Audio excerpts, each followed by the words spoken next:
नमस्कार, मैं हूं पूजा सिंह और आप देख रहे हैं राजपथ भारत। स्वागत है आप सभी का आज के इस नए वीडियो में। दोस्तों, आप पिछले 4-5 दिन से लगातार देख रहे हैं कि हमारे सहयोगी पवन कुमार किस तरीके से फील्ड में जाकर के और बसपा के सारे कार्यक्रम, सारे शक्ति प्रदर्शन वो कवर कर रहे हैं, आप लोगों तक पहुंचा रहे हैं। बहुत अच्छा रिस्पॉन्स आप लोगों ने दिया है, बहुत प्यार दिया है, समय दिया है और राजपथ भारत ग्रुप पर जो विश्वास आपने दिखाया है उसके लिए आप सभी लोगों का दिल से शुक्रिया। मैं रोक नहीं पाई अपने आप को, एक छोटा सा वीडियो मुझे भी लगा कि मुझे कर देना चाहिए, क्योंकि बसपा की बात करते हैं, बसपा को देखते हैं, सुनते हैं, पढ़ते हैं, सारी चर्चाएं मैं बसपा के बारे में जो भी होती हैं उन सब को अपनी निगाहों के नीचे से ज़रूर निकालती हूँ कि चल क्या रहा है, हो क्या रहा है, जो कुछ भी हो रहा है, जो कुछ भी दिखाई दे रहा है उस पर चर्चा करना चाहती हूँ।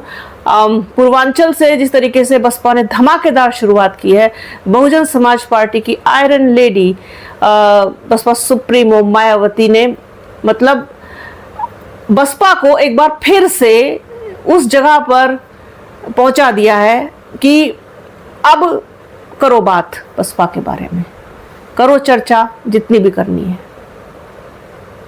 और होता हुआ दिखाई भी दे रहा है। उत्तर प्रदेश का सियासी पारा बसपा ने अचानक से बढ़ा दिया है तेजी के साथ, और ये हुआ तब से है जब से बसपा के शक्ति प्रदर्शन शुरू हुए।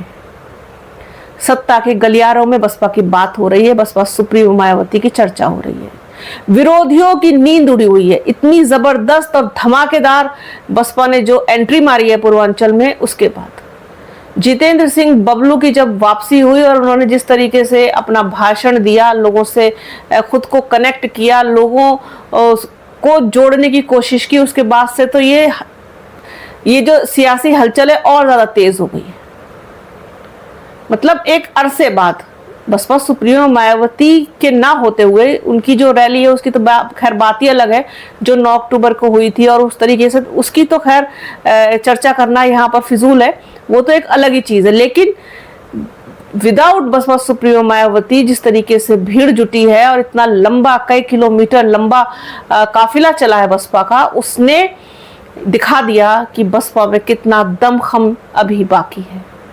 ऊपर से एक और बहुत दिलचस्प चीज हुई, हालांकि आप लोगों को पता होगा, हमारे सहयोगी पवन कुमार ने किया है सब कुछ कवर, और मैं उस पर सिर्फ बात करना चाहती हूँ कि उसका एक छोटा सा क्लिप भी मैं इसमें लगाऊंगी एंड में, आप लोग उसको भी देखिएगा कि शुरुआत आजमगढ़ से हुई। आजमगढ़, मऊ, ये सब बहुत ज़बरदस्त रहा। उसके बाद फिर अयोध्या, बीकापुर, फिर अंबेडकर नगर, अकबरपुर और आपका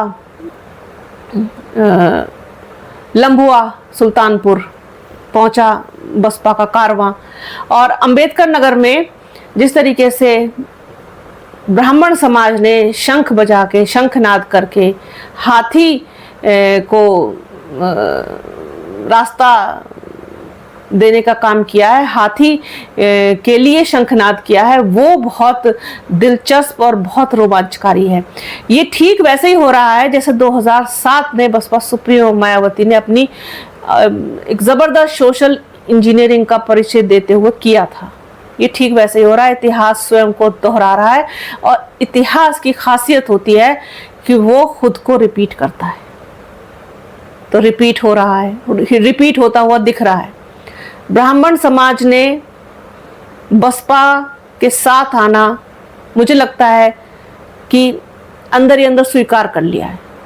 जिस तरीके से ब्राह्मण समाज की उपेक्षा पिछले कई सालों से लगातार हो रही है, न सिर्फ ब्राह्मण समाज की, कहीं ना कहीं हर समाज की, जिसमें क्षत्रिय भी हैं, जिसमें ओबीसी भी हैं, जिसमें दलित भी हैं, जिसमें अल्पसंख्यक भी हैं, जिसमें कमेरा वर्ग है, जिसमें महिलाएं हैं, तमाम पूरा ही वर्ग है, ये समाज है। तो इनकी उपेक्षा तो हर कदम पर हुई है। तो मुझे लगता है कि अब लोग परिवर्तन चाहते हैं, बदलना चाहते हैं, और उस बदलाव की लहर दिखाई दे रही है। बसपा ने जिस तरीके से शुरुआत की है, 2027 का विधानसभा चुनाव बसपा किसी भी हाल में, किसी भी सूरत में कमज़ोर तरीके से नहीं लड़ेगी। मजबूत तरीके से लड़ेगी।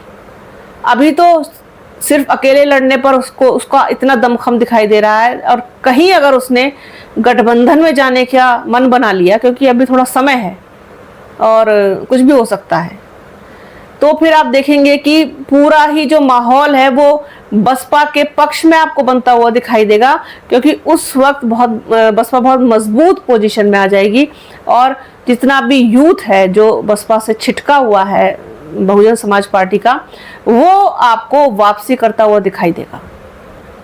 यूथ बहुत बड़ी संख्या में है, उसको नज़रअंदाज नहीं किया जा सकता। महिलाएं बहुत बड़ी संख्या में हैं, उनको भी नज़रअंदाज नहीं किया जा सकता। तो मजबूती से अगर लड़ते हुए दिखेंगे तो इसी तरीके से जोश के साथ लोग आपसे जुड़ेंगे, आपका कारवां बढ़ेगा और बहुत मजबूत होगा। तो इसी वीडियो में आगे आप देखेंगे एक छोटी सी क्लिप है, वो देख भी ली होगी आप में से बहुत सारे लोगों ने, फिर भी मैं लगा देना चाहती हूँ अपनी खुशी के लिए कि आप लोग एक बार देखें। बहुत अच्छा दृश्य है, बहुत मतलब रोंगटे से खड़े हो रहे थे मेरे उसको देखने के बाद। तो मुझे लगा कि आप लोगों को भी अच्छा लगेगा। एक छोटी सी चर्चा, बहुत छोटी सी, आप लोगों के साथ शेयर करूं कि बहुत मजबूती के साथ बसपा का कारवां बढ़ रहा है, विरोधियों की नींद उड़ी हुई है। उत्तर प्रदेश के राजनीतिक पारे को तेजी के साथ बढ़ा दिया है बसपा ने, और सत्ता के गलियारों में लगातार चर्चा बसपा की हो रही है, बसपा के हाथी की हो रही है। हाथी चला विजय की ओर, इसकी हो रही है। और एक और नारा भी बहुत जल्द आपको सुनाई देगा, फिर से रिपीट होगा कि चढ़ गुंडन की छाती पर मोहर लगेगी हाथी पर। यह भी आपको बहुत जल्द सुनाई देगा। बहुत सारे लोग ये नारा लगाते हुए आपको दिखाई देंगे। हालांकि बसपा समर्थक तो लगाते ही हैं, दूसरे लगा दें तो फिर सोने पे सुहागा हो जाएगा। तो आज के इस वीडियो में फिलहाल इतना ही। वीडियो कैसा लगा कमेंट बॉक्स में ज़रूर बताइएगा।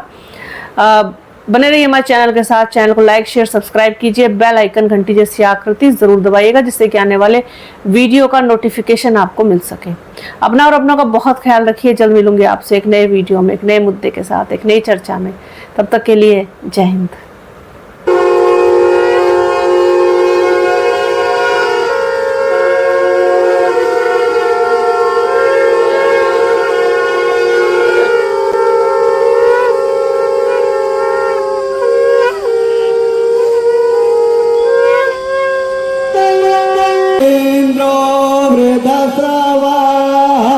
स्वस्ति पूषा विश्ववेदाः स्वस्ति नक्षत्राः